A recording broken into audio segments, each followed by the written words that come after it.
কৰোনাৰ সমান্তৰালভাৱে 15 আগষ্টৰ বাবে হস্তম হৈছে হুজাই জিলা আৰক্ষীৰ প্ৰশাসন। স্বাধীনতা দিৱসত হুজাই জিলাত কোনো ধৰণৰ যাতে কোটাঘাতমূলক ঘটনা সংঘটিত নহয় তাৰ বাবে আৰক্ষীয়ে দিনে নিশাই চলাইছে তালাচী অভিযান। আৰু ইফালে ম্যানমাৰ আৰু কাৰ্বি আংলং সংযোগী 54 নম্বৰ ৰাষ্ট্ৰীয় ঘাইপথেৰে হুজাই জিলাত কোনো কোটাঘাতকাৰীয়ে যাতে প্ৰৱেশ কৰিব নোৱাৰে তাৰ বাবে হস্তম হৈ আছে আৰক্ষী। উদালি আৰক্ষী থানাৰ ভাৰপ্ৰাপ্ত বিষয়া বদন বৰাৰ নেতৃত্বত ৰাষ্ট্ৰীয় ঘাইপথত কটকটীয়া নিৰাপত্তা বেষ্টনী গঢ়ি তোলাৰ লগতে বাহনত চলোৱা হৈছে তালাচী অভিযান। আৰু এখনত আগবঢ়াইছো প্ৰণৱ শইকীয়াৰ এক প্ৰতিবেদন। 15 আগষ্টক লৈ ইতিমধ্যে তৎপৰ হৈ পৰিছে হুজাই জিলা প্ৰশাসন আৰু ইতিমধ্যে মই উপস্থিত আছো হুজাই 54 নং ৰাষ্ট্ৰীয় ঘাইপথ আৰু এই ঘাইপথে ইতিমধ্যে ম্যানমাৰলৈকে সংযোগ হৈ আছে। সমান্তৰালভাৱে কাৰ্বি আংলংলৈকে এই পথৰে অহা যোৱা কৰা হয়। সেই ফলস্বৰূপে ইতিমধ্যে ইয়াত উদালি আৰক্ষী ইতিমধ্যে এই পথত 54 নং ৰাষ্ট্ৰীয় ঘাইপথৰ ইতিমধ্যে তালাচী অভিযান চলাই আছে আৰু সকলো 15 আগষ্টৰ প্ৰতি লক্ষ্য ৰাখি এনেদৰে এক কটকটীয়া নিৰাপত্তা বেষ্টনী গঢ়ি তুলিছে। আৰু সমগ্ৰ পৰিৱেশ নিউজ 18 দৰ্শকসকলক আমি দেখুৱাই আছো। এয়া হৈছে 54 নং ৰাষ্ট্ৰীয় ঘাইপথ আৰু 54 নং ৰাষ্ট্ৰীয় ঘাইপথে যিকেইখন সৰু বাহন গৈ আছে সকলো বাহন এনেদৰে ৰাজপথত ৰখাই আৰক্ষীয়ে কটকটীয়া নিৰাপত্তা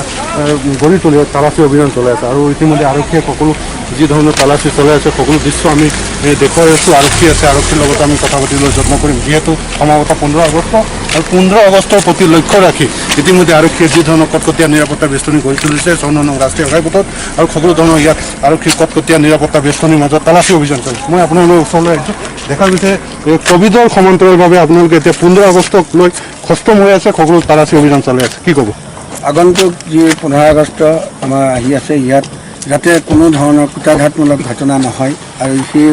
যিহেতু আমাৰ ওদালি আৰক্ষী চকীয়ানৰ স্পৰ্শকাতৰ জেগা, ইয়াত আমি সকলোৱে 24 ঘণ্টাই যেনেকৈ বা সমানে ঊৰ্ধ্বতন কৰ্তৃপক্ষৰ আদেশ ক্ৰমে আমি সম্পূৰ্ণৰূপে সকলো গাড়ী নাকা চেকিং লগাই পেলাই চেক কৰি আছোঁ। এই 54 নং ৰাষ্ট্ৰীয় ঘাইপথেৰে ম্যানমাৰ আৰু কাৰ্বি আংলংলৈকে সংযোগ হৈ আছে এইটো? য়েছ, এই ৰাস্তাদি সকলোফালে যোগাযোগ চলে। সেয়েহে ইয়াত যাতে কোনো ধৰণৰ দুষ্কৃতিকাৰী ঘটনা ঘটাব নোৱাৰে তাৰ উদ্দেশ্যেৰে আমি সকলো গাড়ী সমানে চেকিং কৰি আছোঁ। মানে কোনো কোটাঘাত গাড়ী যাতে হুজাই জিলাত প্ৰৱেশ কৰিব নোৱাৰে এই উদ্দেশ্যে আমি যাতে হুজাই জিলাত প্ৰৱেশ কৰি তেওঁলোকে কোনো ধৰণৰ আমাৰ ইয়াত কুটাঘাত কৰিব নোৱাৰে উদ্দেশ্য হ'ল আমাৰ ঊৰ্ধ্বতন কৰ্তৃপক্ষৰ আদেশ মতে সকলো বাহন চেক কৰি আছোঁ। সকলো বাহন চেক কৰি আছোঁ। নিশ্চয়কৈ ইতিমধ্যে উদালি আৰক্ষী আমাৰ আগত প্ৰকাশ কৰিছে আৰু আমি সেই দৃশ্য পুনৰ দেখুৱাই আছোঁ। এনেদৰে 54 নং ৰাষ্ট্ৰীয় ঘাইপথত সকলো বাহন ৰখুৱাই আৰক্ষীয়ে কটকটীয়া নিৰাপত্তা বেষ্টনীৰ মাজত তালাচী অভিযান চলাই আছে আৰু সেই দৃশ্য আমি নিউজ 18 অসম নটিছৰ দৰ্শকসকলক দেখুৱাই আছোঁ। এয়া হৈছে 54 নং ৰাষ্ট্ৰীয় ঘাইপথ। 54 নং ৰাষ্ট্ৰীয় ইয়াৰ পৰা ম্যানমাৰ আৰু কাৰ্বি আংলং সংযোগ হৈ আছে আৰু এই পথৰে যাতে কোনো ধৰণৰ কোটাঘাতকাৰী হুজাই জিলাত প্ৰৱেশ কৰিব নোৱাৰে ইয়াৰ প্ৰতি লক্ষ্য ৰাখি এনেদৰে ইয়াত নিৰাপত্তা বেষ্টনীৰ মাজত তালাচী অভিযান চলাই আছে। পৰৱৰ্তী খবৰ আগবাঢ়িছো। বিজেপিক পাটাচাৰকুছি সমষ্টিৰ এৰি দিব অগপয়। অতুল বৰা আৰু কেশৱ মহন্তই 9 মাহ পূৰ্বে কৰিছে প্ৰতাৰণা। পাঠশালাত অগপৰ বিধায়ক প্ৰবীণ ডেকাৰ বিস্ফোৰণ। অতুল বৰা কেশৱ মহন্তই বিজেপিক পাটাচাৰকুছি সমষ্টি এৰি দিয়াৰ প্ৰতিশ্ৰুতি দিছে 9 মাহ পূৰ্বে। 9 মাহ পূৰ্বে এই কথা মন্ত্ৰী হিমন্ত বিশ্ব শৰ্মাই জনাইছিল প্ৰবীণ ডেকাক। কিন্তু পাটাচাৰকুছিত নিৰ্বাচন খেলিবই বিধায়ক প্ৰবীণ ডেকাই। জানুৱাৰীত ঘোষণা কৰিব সবিশেষ। অতুল বৰাক মীৰ জাফৰৰ লগত তুলনা কৰিলে প্ৰবীণ ডেকাই। বিজেপিয়ে পাটাচাৰকুছিত জয়ী হ'ব বিচৰা আৰু হিমালয়ত পদুম ফুল বিচৰা একে কথা বুলি ক'লে প্ৰবীণ ডেকাই। কাৰ বিৰোধিতা কৰাৰ বাবে আঁতৰাব বিচাৰিছে বুলি মন্তব্য কৰিলে প্ৰবীণ ডেকাই। কা আন্দোলন অকল প্ৰবীণ ডেকাৰ নহয়, কা বিৰোধিতা আছিল অগপৰ দলীয় সিদ্ধান্ত। কিন্তু বাকী কেইজনে উচ্চতম ন্যায়ালয়ত নিজে গোচৰ দি এতিয়া পাভলুটি মাৰিছে বুলি মন্তব্য কৰে। বজালী জিলা ঘোষণাত মুখ্যমন্ত্ৰী সৰ্বানন্দ সোণোৱালৰ মন্ত্ৰী হিমন্ত বিশ্ব শৰ্মাক ধন্যবাদ জ্ঞাপন কৰিলে।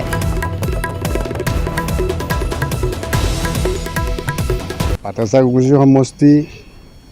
কিয় আৰু বহুকেইটা অগপৰ দখলত থকা সমষ্টি বিজেপিয়ে বিচাৰি আছে। কাৰণ বিজেপিয়ে ভালকৈ জানে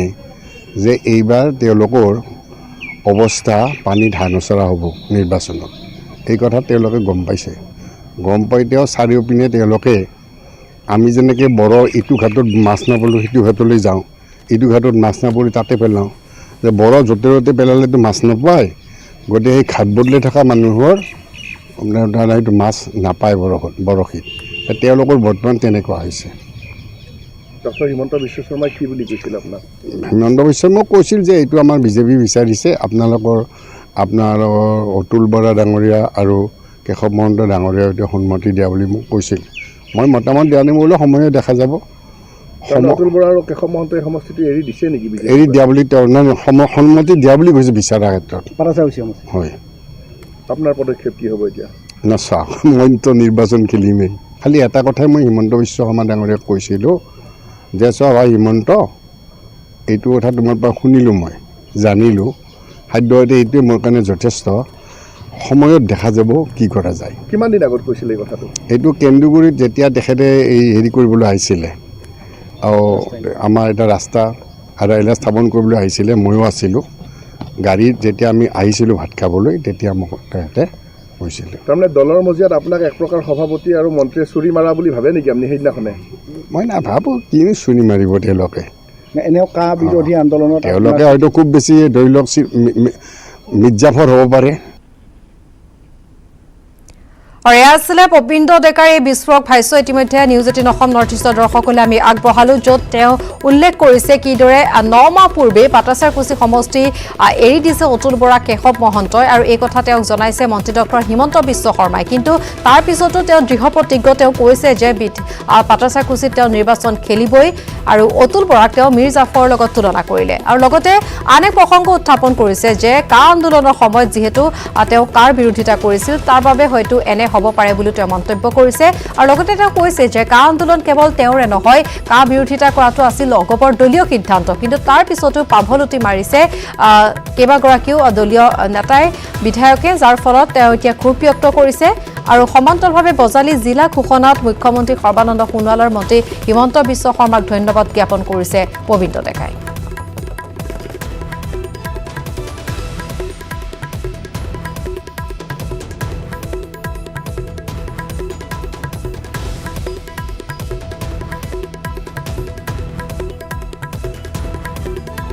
আৰু পবিন্দ্ৰ ডেকাৰ এই ভাষ্য আমি ইতিমধ্যে আগবঢ়াইছোঁ, য'ত তেওঁ স্পষ্টভাৱে উল্লেখ কৰিছে যে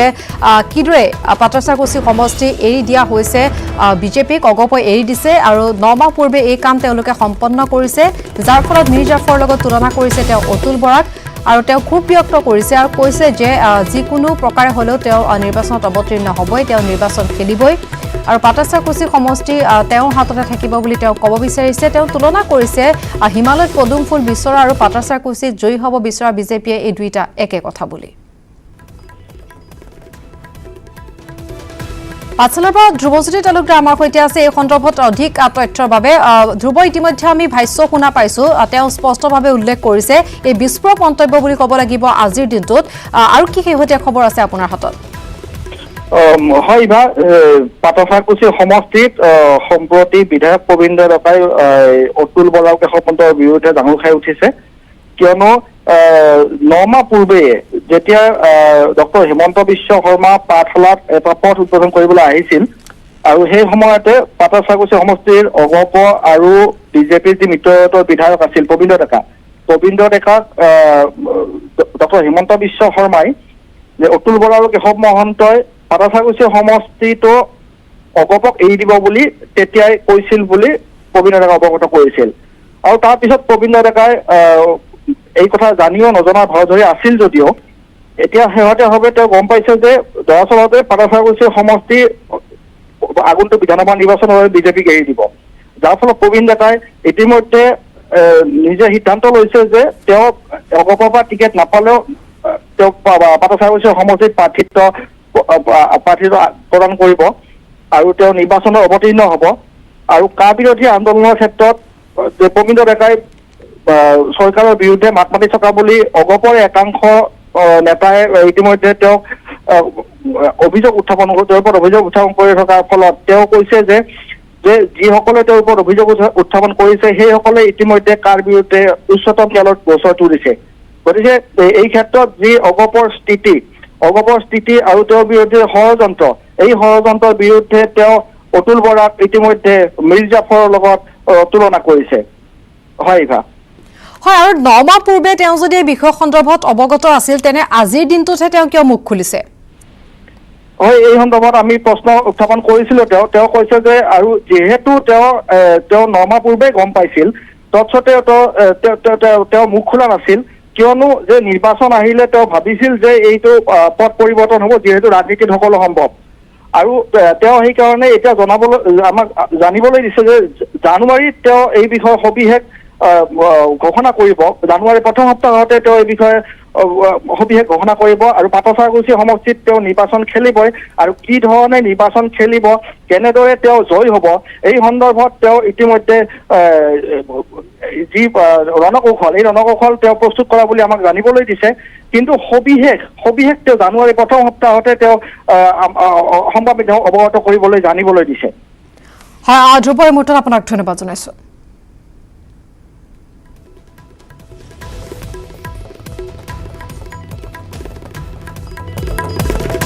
পৰৱৰ্তী খবৰ ডিজিটেল বিশ্বত বিকাশৰ পথত আৰু এখোপ আগুৱালে ৰিলায়েন্সে শেহতীয়াকৈ ৰিলায়েন্স ফাউণ্ডেশ্যনে প্ৰকাশ কৰা এক বিবৃতিত প্ৰকাশ কৰা হৈছে আন এক সুখবৰ ভাৰতৰ সৰ্ববৃহৎ ডিজিটেল প্ৰতিষ্ঠানটোৰ সৈতে নতুনকৈ সাঙুৰ খাইছে women global development and prosperity চমুকৈ WGDP আৰু US agency for international development চমুকৈ USAID নামৰ দুটা বিখ্যাত প্ৰতিষ্ঠান মঙলবাৰে WGDPৰ এক অনুষ্ঠানত এই কথা ঘোষণা কৰা হয় অনুষ্ঠানত USAIDৰ প্ৰতিনিধি উপস্থিত আছিল ৰিলায়েন্স জিঅ'ৰ নেটৱৰ্কৰ সৈতে WGDPৰ সম্পৰ্কই মহিলা সবলীকৰণৰ ক্ষেত্ৰত উল্লেখনীয় ভূমিকা গ্ৰহণ কৰিব বুলি আশা কৰা হৈছে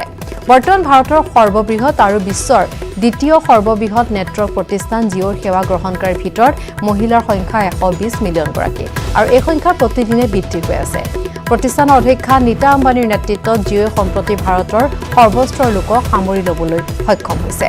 স্বাস্থ্য শিক্ষা গ্ৰাম্য অৰ্থনীতি উদ্যোগীকৰণকে ধৰি বিভিন্ন ক্ষেত্ৰত উন্নয়নৰ দিশত অৰিহণা আগবঢ়াইছে জিঅ' নেটৱৰ্কে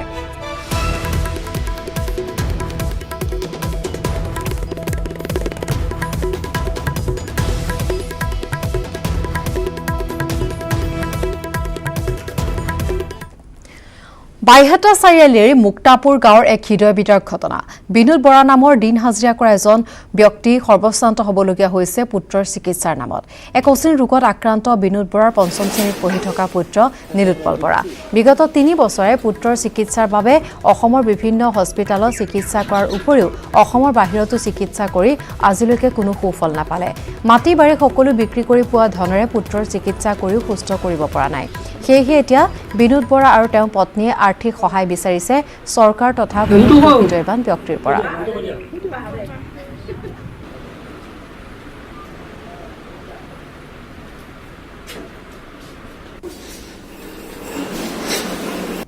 মাটি সম্পত্তি বেছি মই চেন্নাইলৈ গুচি গ'লোঁ মই এজন হাজিৰা কৰি খোৱা লোক তাতো মই সুফল নাপালোঁ সেই সময়তে নিৰুপায় হৈ মই চৰকাৰৰ ওচৰত হাত মাৰি গৈছোঁ আৰু অসমবাসী মই সাধাৰণতে হাজিৰা কাম কৰোঁ দৈনিক হাজিৰা কাম কৰোঁ কিন্তু চেন্নাইত এটা কথা ক'লে যে আহিবৰ সময়ত মোৰ তেতিয়া খুব দুখ লাগিছিল যে যদি একো সুফল নাপায় তুমি এবাৰ দিল্লী এইমছত দেখুৱাবা সেয়ে এতিয়া ভাবিছোঁ মোৰ মাটি সম্পত্তি শেষেই হৈ গ'ল চেন্নাইত এতিয়া ভাবিছোঁ দিল্লীত কেনেদৰে যাওঁ সেয়ে মই অসমবাসীৰ ওচৰত মানে ভিক্ষা মাগিছোঁ মোৰ ল'ৰাটোৰ কাৰণে পুনৰ নলবাৰীত আছুৰ কা বিৰোধী আন্দোলন নলবাৰী জিলা ছাত্ৰ সন্থা উদ্যোগত সাব্যস্ত কৰা হয় প্ৰতিবাদ নাগৰিকত্ব সংশোধনী আইন বাতিল কৰাৰ দাবীৰ লগতে কেন্দ্ৰীয় পৰিৱেশ মন্ত্ৰালয়ে EI 2020 গৃহীত কৰিব বিচৰা হঠকাৰী সিদ্ধান্ত প্ৰত্যাহাৰৰ দাবীত এইটোৱে ক্ষোভ উজাৰিছে নলবাৰী আছুৱে কৰোনাৰ সুযোগ লৈ কেন্দ্ৰীয় তথা ৰাজ্য চৰকাৰে হঠকাৰী সিদ্ধান্ত লোৱাৰ অভিযোগ উত্থাপন কৰে আছু নেতৃত্বই 5 শতাধিক আছু কৰ্মী তথা সমৰ্থকে বিভিন্ন শ্লোগান দি পৰিৱেশ উত্তাল কৰে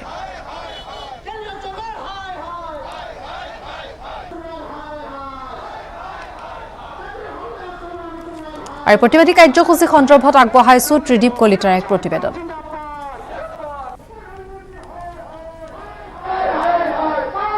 হয় পুনৰ সৰব হৈছে কা বিৰোধী শক্তি আৰু কা বিৰোধী শক্তি এতিয়া একগোট হৈ পুনৰ যেন ৰাজপথত আন্দোলনত নামি পৰা পৰিলক্ষিত হৈছে এখনৰ পিছত আনখন জিলাত এই প্ৰতিবাদ সাব্যস্ত কৰা হৈছে আৰু আজি নলবাৰী জিলা ছাত্ৰ সন্থাৰ উদ্যোগত নলবাৰী শ্বহীদ ভৱন বাকৰিৰ সন্মুখত এনেদৰে পথৰ দুয়োকাষে মানৱ শৃংখল কাৰ্যসূচীৰ জৰিয়তে কেন্দ্ৰীয় চৰকাৰ তথা ৰাজ্য চৰকাৰক সকীয়াই দিব বিচৰা হৈছে কোনো কালে কোনো কাৰণতে এই জাতিধ্বংসী নাগৰিকত্ব সংশোধনী আইন 2019 মানি লোৱা নহ'ব সহযোগে দেখুৱাইছে এনেধৰণে পথছয় দুয়োফালে এনেধৰণে প্ৰতিবাদকাৰীসকলে হাতে হাতে বেনাৰ ফেষ্টুন লৈ এনেদৰে প্ৰতিবাদ সাব্যস্ত কৰিছে জাতিধ্বংসী নাগৰিকত্ব সংশোধনী আইন 2019 বাতিল কৰাৰ লগতে কেন্দ্ৰীয় পৰিৱেশ মন্ত্ৰালয় EIA 2020 গৃহীত কৰিব বিচৰা যি হঠকাৰী সিদ্ধান্ত এই হঠকাৰী সিদ্ধান্ত শীঘ্ৰে প্ৰত্যাহাৰ কৰাৰ দাবী জনাইছে সদৌ নলবাৰী জিলা ছাত্ৰ সন্থা নলবাৰী জিলা ছাত্ৰ সন্থাৰ বিষয়ববীয়াসকল আছে সদৌ অসম ছাত্ৰ সন্থাৰ কাৰ্যনিৰ্বাহকৰ সদস্যসকলে তেখেতসকলৰ সৈতে কথা পাতিবলৈ আমি চেষ্টা কৰিম পুনৰ যেন কা আন্দোলনে এটা গতি পাইছে বিভিন্ন স্থানত ইতিমধ্যে প্ৰতিবাদ সাব্যস্ত কৰা হৈছে যদিও বা কৰোণা ভাইৰাছৰ বাবে কিছুদিন স্থিমিত হৈছিল পুনৰ একগোট হৈছে সকলোৱে কাৰ বিৰোধিতা কৰিছে প্ৰথম কথা হ'ল অসমৰ খিলঞ্জীয়া ৰাইজে এই জাতিক ধমকি অসম চুক্তি উলংঘা কৰা এখন আইন নাগৰিকত্ব সংশোধনী আইনখন নামানে এইটো স্পষ্ট কথা আৰু বিজেপি চৰকাৰে তেখেতে শাসনত থকাৰ বাবে জয় জবস্তি কৰি খিলঞ্জীয়া ৰাইজৰ আৱেগ অনুভূতি জলঞ্জী দি তেখেতসকলে এইখন গৃহীত কৰিব বিচাৰিছে বা গৃহীত কৰিছে পুনৰবাৰ স্পষ্টভাৱে কৈছোঁ আমি সদৌ অসম ছাত্ৰ সন্থা নলবাৰী জিলা ছাত্ৰ সন্থা ইয়াত প্ৰতিবাদ কৰিছোঁ আমি খিলঞ্জীয়া ৰাইজে অসমত কেতিয়াও নাগৰিকত্ব সংশোধনী আইনখন নামানে আৰু এইটো এটা স্পষ্ট যে সৰ্বানন্দ সোণোৱাল বিশ্বাসঘাতক জাতিক দলি জাতিৰ হলনায়ক কাৰণ তেখেতে যি প্ৰতিশ্ৰুতি দিছিল যিটো যেৰ পৰা গৈ তেখেতে মুখ্যমন্ত্ৰী আসন লৈছিল তেওঁ আজি পাহৰি গৈছে কাৰণ তেখেতক গাদী লাগে খিলঞ্জীয়া ৰাইজৰ পক্ষত সৰ্বানন্দ সোণোৱাল নাই অবৈধ বাংলাদেশীৰ পক্ষত সৰ্বানন্দ সোণোৱাল আৰু বিজেপি চৰকাৰ সেইবাবে আমি প্ৰতিবাদ চলি আছে আৰু অনাগত দিনত চলি থাকিব যেতিয়ালৈকে কিয় বাতিল নহয় ইয়াৰ যি গৃহীত কৰিব ওলাইছে সেই সন্দৰ্ভত চাওক এই COVID-19 যি মহামাৰী যি দেখা দিছে সেই সময়ত বিজেপি চৰকাৰে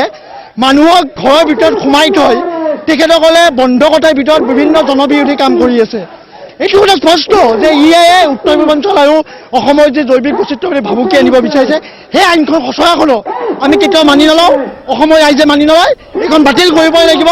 যেতিয়া পৰ্যন্ত বাতিল নহয় এই সংগ্ৰামখন চলি থাকিব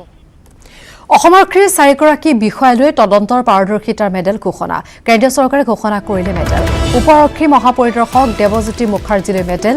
আৰক্ষী অধীক্ষক ৰজি কলিতাক মেডেল প্ৰদান কৰা হৈছে পৰিদৰ্শক ৰুস্তম ৰাজ ব্ৰহ্ম আৰু উপ পৰিদৰ্শক অভিষেক বড়োলৈ আগবঢ়োৱা হৈছে তদন্তৰ পাৰদৰ্শিতাৰ মেডেল স্বাধীনতা দিৱসত 4গৰাকীকে প্ৰদান কৰা হ'ব এই মেডেল পুনৰবাৰ জনা বিচাৰিছো অসম আৰক্ষীৰ 4গৰাকী বিষয়ালৈ তদন্তৰ পাৰদৰ্শিতাৰ মেডেল ঘোষণা কৰা হৈছে কেন্দ্ৰীয় চৰকাৰে ঘোষণা কৰিছে এই মেডেল উপ আৰক্ষী মহাপৰিদৰ্শক দেৱজ্যোতি মুখাৰ্জীলৈ মেডেল আগবঢ়োৱা হৈছে আৰক্ষী অধীক্ষক ৰজি কলিতাক মেডেল প্ৰদানৰ সিদ্ধান্ত ঘোষণা পৰিদৰ্শক ৰুস্তম ৰাজ ব্ৰহ্ম উপ পৰিদৰ্শক অভিষেক বড়োলৈ আগবঢ়োৱা হৈছে তদন্তৰ পাৰদৰ্শিতাৰ মেডেল স্বাধীনতা দিৱসত 4গৰাকীকে প্ৰদান কৰা হ'ব এই মেডেল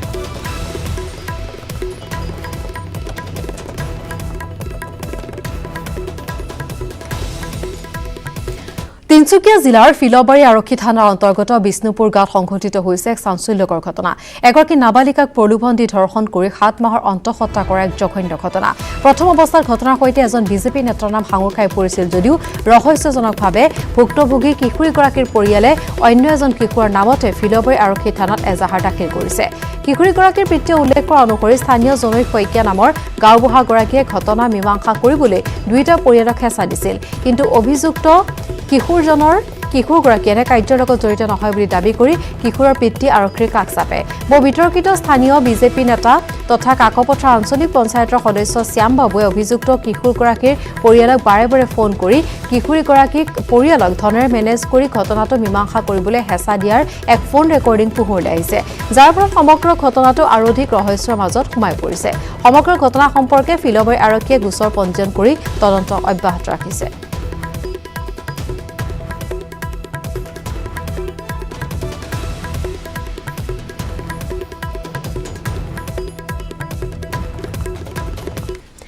নাজিৰাত ঐতিহাসিক ধুদ্ৰালি আৰু দিখৌ দলং মেৰামতিৰ দাবীত পথ অৱৰোধ কাৰ্যসূচীত অংশগ্ৰহণ কৰে বীৰ লাচিত সেনাৰ লগতে বহুকেইটা জাতীয় সংগঠনে শিৱসাগৰ জিলাৰ নাজিৰা নগৰৰ মাজেৰে যোৱা ঐতিহাসিক ধুদৰ আলি এতিয়া বিধ্বস্ত কি খৰালি কি বাৰিষা সকলো সময়তে এই পথছোৱাই জীয়াটো ভোগাইছে নাজিৰা নামটি মেজেঙা আদিকে ধৰি এক বৃহৎ অঞ্চলৰ ৰাইজক পথৰ ওপৰত বৃহৎ পুখুৰী সদৃশ গাঁতৰ ওপৰে চলাচল কৰে যাত্ৰীবাহী মালবাহী গাড়ী বাৰিষা এজাক বৰষুণতে পানীৰে উপচি পৰে সেই গাঁতসমূহ তৎসত্ত্বেও খবৰ নাই স্থানীয় বিধায়ক তথা বিভাগীয় কৰ্তৃপক্ষৰ যাৰ কাৰণে বুধবাৰে ৰাজপথলৈ ওলাই আহি পথ অৱৰোধ কাৰ্যসূচী হাতত ল'লে বীৰ লাচিত সেনা অসমৰ লগতে অনুসূচিত জাতি যুৱ ছাত্ৰ পৰিষদ বৃহত্তৰ অসমীয়া যুৱ মঞ্চ ছাত্ৰ মুক্তি সংগ্ৰাম সমিতি ঐক্য সেনা অসমৰ সদস্যসকলে এই সন্দৰ্ভত আগবঢ়াইছো নবুল কোঁৱৰৰ এক প্ৰতিবেদন পথ অৱৰোধ কাৰ্যসূচী হাতত লৈছে আচলতে বিধ্বস্ত পথ আৰু দিখৌ দলঙৰ মেৰামতিৰ দাবীত তেওঁলোকে 3 ঘণ্টীয়া পথ অৱৰোধ কাৰ্যসূচী হাতত লৈছে দেখিছে আপোনালোকে ৰাজপথত তেওঁলোকে এইদৰে ঐতিহাসিক নাজিৰাৰ ধুদৰ আলি আৰু দিখৌ দলং নিৰ্মাণৰ দাবীত 3 ঘণ্টীয়া পথ অৱৰোধ কাৰ্যসূচী হাতত লৈছে লগত সহযোগ কৰিছে অনুসূচিত জাতি যুৱ ছাত্ৰ পৰিষদ অসম বৃহত্তৰ অসমীয়া যুৱ মঞ্চ ছাত্ৰ মুক্তি সংগ্ৰাম সমিতি সংগ্ৰামী যুৱ ছাত্ৰ পৰিষদ অসমৰ ঐক্য সেনা অসমৰ সহযোগত তেওঁলোকে আচলতে এই কাৰ্যসূচী হাতত লৈছে আমি তেওঁৰ প্ৰতিবাদকাৰীসকলে এটা কথা চাওক নাজিৰা যিটো সমষ্টিটোৰ ধুদুৱালিতে নহয় সম্পূৰ্ণ যিমান পদ আছে পদবোৰ দুৰৱস্থা অতিকৈ শোচনীয় ইয়াত না বিধায়ক না বিজেপি না কংগ্ৰেছ কেৱল নাজিৰাক লৈ ৰাজনীতি কৰিছে আমি স্পষ্ট ভাষাৰে আজি বিল আছে অসমৰ নাজিৰা মুখতে উদ্যোগত অনুসূচিত জাতি যুৱ ছাত্ৰ পৰিষদৰ সকলো দল সংগঠন একলগ হৈ পিনে আমি প্ৰতিবাদ কৰিছোঁ যে নাজিৰাক লৈ ৰাজনীতি কৰা বন্ধ কৰক কংগ্ৰেছ হওক বিজেপি হওক নাজিৰাৰ তেলত নাজিৰাত আছে ONGC কয়লা শিল এইবোৰ পৰা পইচা আনি হিমন্ত বিশ্ব শৰ্মাই জালুকবাৰী গুৱাহাটী জিলিকাই থাকিব আৰু নাজিৰাক একো নিদিব আমি কেতিয়াও মানি নলওঁ স্পষ্ট কথা আৰু নাজিৰাক লৈ কোনোবা ধনুচালি কাৰোবাৰ নাজিৰা পদমুখ লৈ কিবা কৰিব আমি কেতিয়া অন্ততঃ আমি নাজিৰাত থাকোঁতে ইয়াত কোনো ৰাজনীতি কৰা নহ'ব স্পষ্ট কথা ইয়াত দেৱ শইকীয়া হওক তপন গগৈয়ে হওক যোগেন মোহনে হওক ইয়াক কাকো ৰাজনীতি কৰিবলৈ দিয়া নহ'ব নাজিৰালৈকে যেতিয়া ৰাজপথ উন্নয়ন নকৰা ONGC কয়লা শিল সকলো গাড়ী একদম অনিৰ্দিষ্টকাললৈ বন্ধ কৰি দিম একদম স্পষ্ট কথা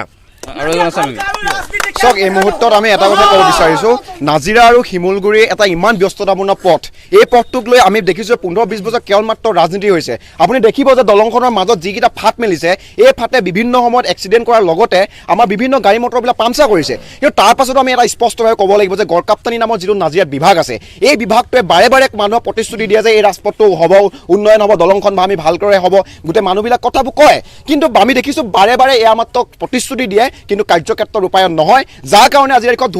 নাজিৰা আৰু শিমলগুৰিৰ যিটো সংযোগী পথ এই পথটোৰ মাজত যিটো ফাট মেলিছে এই ফাটে যে এটা ভয়ংকৰ অহনীয় সংকেত কঢ়িয়াই আনিছে এই কথাটো আমি স্পষ্টভাৱে কৈছোঁ আৰু কৈছোঁ যে নিৰ্বাচনৰ সময়ত আমি দেখিছিলোঁ যে তপন গগৈ যেতিয়া নিৰ্বাচনী প্ৰচাৰ চলাবলৈ আহিছিল হিমন্ত বিশ্ব শৰ্মাই কৈছিল যে নাজিৰালৈ আমি 10 দিনৰ 15 দিনৰ মূৰে মূৰে আহি থাকিম প্ৰত্যেকটো ৰাস্তা নিৰ্মাণ কৰা হ'ব কিন্তু সেই হিমন্ত বিশ্ব শৰ্মাই আজি সকীয়াই দিওঁ যে আপুনি কেৱল মাত্ৰ ৰাজনীতিৰ নামত ৰাজনীতি কৰি থাকিব পাৰে কিন্তু এই ৰাজনীতি কোনো কাৰণতে নাজিৰাবাসীয়ে মানি নলয় আৰু শেষত কওঁ যিটো আমাৰ ONGC কৰ্তৃপক্ষ আছে ONGC ইমান ডাঙৰ ডাঙৰ গাড়ী এই দলংখনৰ ওপৰেদি পাৰ হৈ যায় এই ৰাজপথেদি অহা যোৱা কৰে কিন্তু ৰাজপথটো বা নাজিৰাবাসীৰ যিবোৰ মৌলিক সমস্যা এই সমস্যাবোৰ সমাধানৰ ক্ষেত্ৰত কিন্তু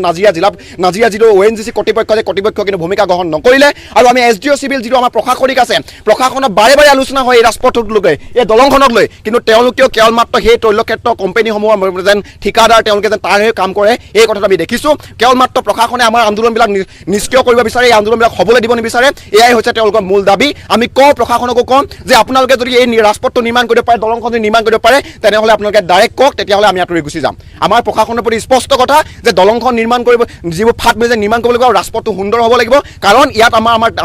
আমাৰ যিবোৰ সম্পত্তি এই সম্পত্তিবিলাক ইয়াৰ পৰা নি থকা হৈছে এয়া আমাৰ প্ৰাপ্য প্ৰশাসনে কেৱল মাত্ৰ আমাৰ আন্দোলন ভংগ কৰিবলৈ আহিলে নহ'ব আমাৰ ইয়াত প্ৰতিশ্ৰুতিও দিব লাগিব আৰু এটা উচ্চ পৰ্যায়ৰ আলোচনা হওক যাতে আমাৰ সকলো দলংখনৰ লগত যাতে এইটো কেতিয়া নিৰ্মাণ হ'ব কি হ'ব এই কথাটো এটা স্পষ্ট দাবী লাগিব আমাৰ হয় আচলতে ঐতিহাসিক নাজিৰা ধুদুৱালি দিখৌ দলঙৰ নিৰ্মাণৰ দাবীত তেওঁলোকে 3 ঘণ্টীয়া পথৰ কাৰ্যসূচী হাতত লৈছে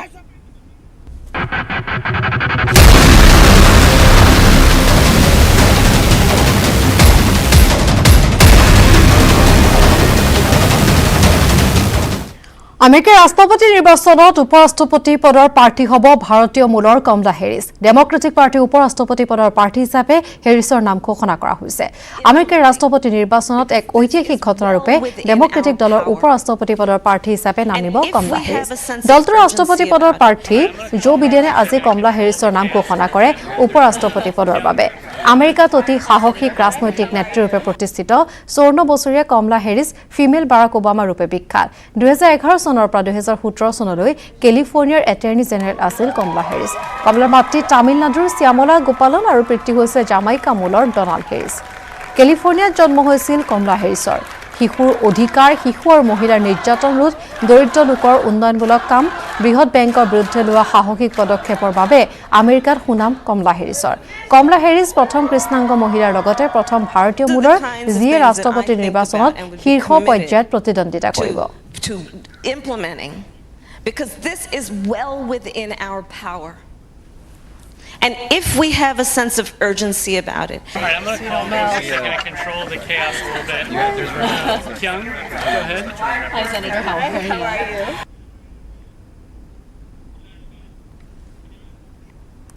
পৰৱৰ্তী খবৰ চিৰাঙৰ মাদাৰপুৰত আইনৈ ভয়াৱহ খহনীয়া শেহতীয়াভাৱে খহনীয়াই কালৰূপ ধাৰণ কৰাত শতাধিক লোকৰ ঘৰ দুৱাৰ নৈ যা যোৱাৰ লগতে বৃহৎ কৃষিভূমি নিচিহ্ন হৈছে বান খহনীয়াৰ সৰ্বশ্ৰান্ত পৰিয়ালসমূহে ঘৰ দুৱাৰ আদি ভাঙি লৈ নিৰাপদ স্থানৰ সন্ধানত যাত্ৰা কৰিছে আশ্ৰয়হীন পৰিয়ালসমূহে বিভিন্ন শিক্ষানুষ্ঠানত আশ্ৰয় গ্ৰহণ কৰি থাকিবলগীয়া হৈছে খহনীয়া যা যোৱাৰ পূৰ্বে হাড় ভঙা শ্ৰমেৰে কৰা খেতি বাতি সকলো এতিয়া গৰু মহক খুৱাবলগীয়া হৈছে আইনৈ পলয়ংকাৰী বান খহনীয়াই মথাউৰি ছিঙি নিয়াৰ ফলত কেইবাখনো অঞ্চলত ভয়ংকৰ পৰিৱেশৰ সূচনা হৈছে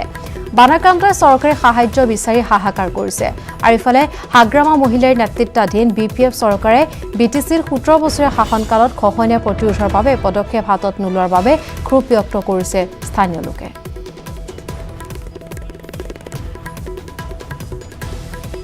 আৰু এখনত আগবঢ়াইছো উপানন্দ শৰ্মাৰ এক প্ৰতিবেদন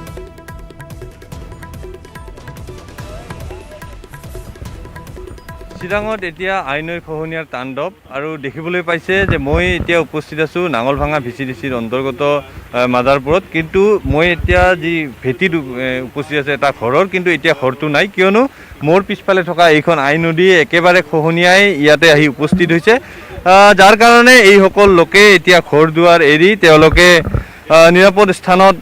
যাবলগীয়া হৈছে আৰু এইসমূহ কৃষিভূমি এতিয়া তেওঁলোকে ম'হ গৰু আদিক খুৱাবলগীয়া হৈছে যিহেতু এখন পথাৰ আছিল পথাৰখন তেওঁলোকে এতিয়া আশা কৰা নাই যিহেতু নদী এইবাৰ ফুটি খলাই একেবাৰে তেওঁলোকৰ কাষত আহি উপস্থিত হৈছে আৰু ইতিমধ্যে প্ৰায় 1.5 শতাধিক লোক তেওঁলোকে ঘৰ দুৱাৰ এৰি তেওঁলোকে নিৰাপদ স্থানত আশ্ৰয় ল'বলগীয়া হৈছে দেখিছে যে আই নদীৰ কেনেকুৱা প্ৰলয়ংকাৰী বান আৰু ইয়াৰ উপৰিও খহনীয়া গতিকে তেওঁলোকে ইয়াতে কিস্তি থাকিব নোৱাৰিব বুলি তেওঁলোকে অনুমান কৰিছে গতিকে নিৰাপদ স্থানলৈ যাবলগীয়া হৈছে মোৰ সৈতে এগৰাকী স্থানীয় লোক আছে কি ক'ব এইবাৰ কি কাৰণত